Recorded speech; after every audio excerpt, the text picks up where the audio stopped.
Lucian's etchings came about very often once he'd finished a painting of someone. With etching, you have to be more precise as to how you put a mark down, because you can't really get rid of it. That's why he wanted to do the etchings after he'd already done a portrait, because he felt he knew your face very, very well.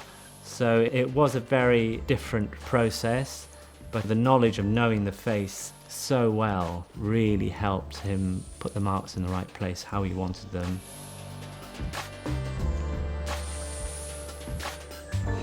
We were in the studio where Lucian would paint and do his etchings. I felt my position was there to make Lucian's life easier, so I would organise the studio. I'd make sure all the canvases were up on the easel for that sitter, positioning of the chairs and the bed were in the right position for the particular painting, and just make sure the studio is in running order. He would stand up and etch in the same way that he would a painting. So the copper plate was always up on the easel. They're exactly the same procedure. All you get is a couple of months less sitting needed for an etching, but not much. A painting probably takes around 12 months, while an etching might take 10 months. This is his etching stool.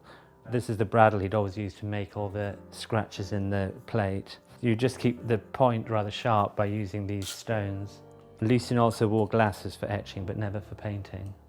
If the mark wasn't quite right, you can just put this liquid over it, which helps a little. And that's really what all you need for etching.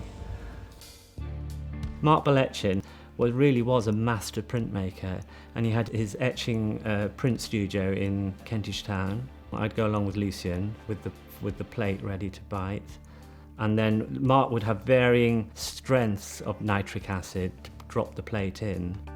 So it's the only time he would collaborate. It was quite unusual for Lucian.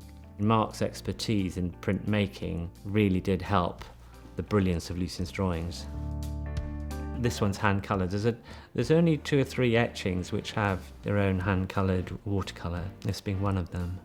Makes it come alive. Lord Goodman was Lucian's lawyer, and Lucian always went to his apartment.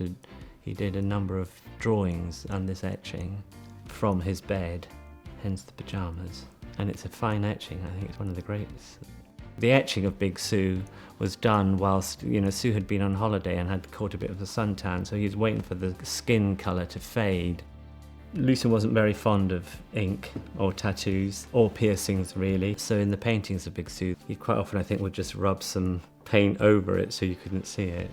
The way Lucian worked, having suddenly a blue splodge on your skin would just jump in a way that wouldn't be of any use. Whereas etchings, being a more graphic, illustrative almost, he could use the tattoo to his advantage. But he did this remarkable group of oil portraits of his mother. His mother had become severely depressed after the death of her husband, and she herself tried to end her own life.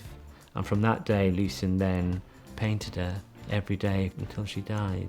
There are a group of these etchings as well, and they are the most intimate body of work of a painter working from his mother since Duro.